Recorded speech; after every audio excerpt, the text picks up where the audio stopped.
Welcome back, acoustic guitar lovers, to my shop in Cleveland, Ohio. My name is Jeff Jewitt, and today I've got probably one of the most interesting guitars that I've ever built to show you. About 25 years ago, a really good customer of mine called me up when I was repairing and refinishing furniture and wanted me to look at a chest of drawers that they had stored in the barn. Well, I got out there, and lo and behold, yeah, they had a chest of drawers stored in the barn. And it wasn't in too bad a shape for being stored in a barn, but the top had cracked and was a little bit warped. Now, this was a solid walnut chest of drawers from about the 1830s.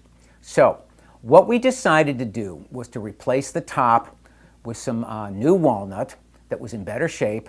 I would age it to look like the rest of the walnut, and they were just pleased with the result. The walnut looked great in their house, and I got to keep that old walnut top.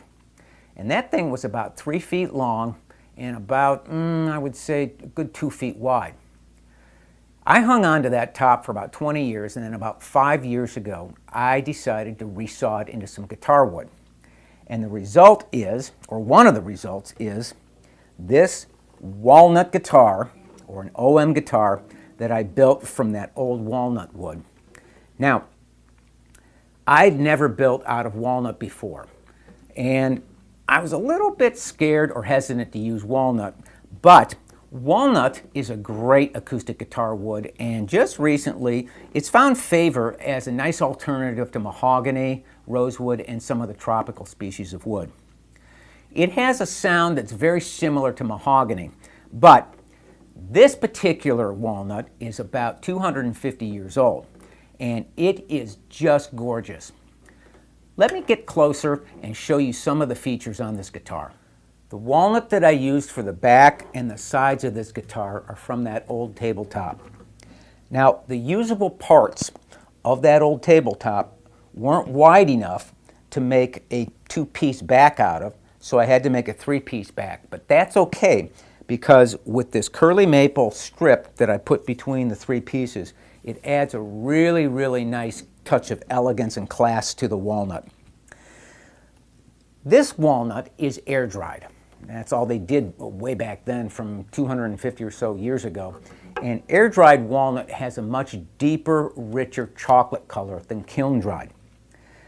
I've paired this walnut with some of the most highly figured curly maple that I could find in my shop. And they're solid bindings that go all around the back and all around the top. The top is solid Sitka spruce. I've got a rosewood bridge with bone pins, a bone saddle, a black pickguard.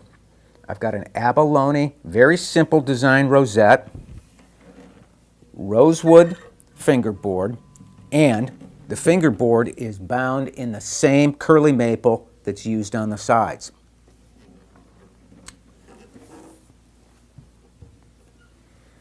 As always, I have a bone nut, and it's 1 3/4 inches wide. The neck is a finger style neck, meaning it's a little bit chunkier than my slim taper, but it's really well suited if you do a lot of fingerstyle playing, particularly the chords or the shapes where you have to wrap your thumb around the low E string.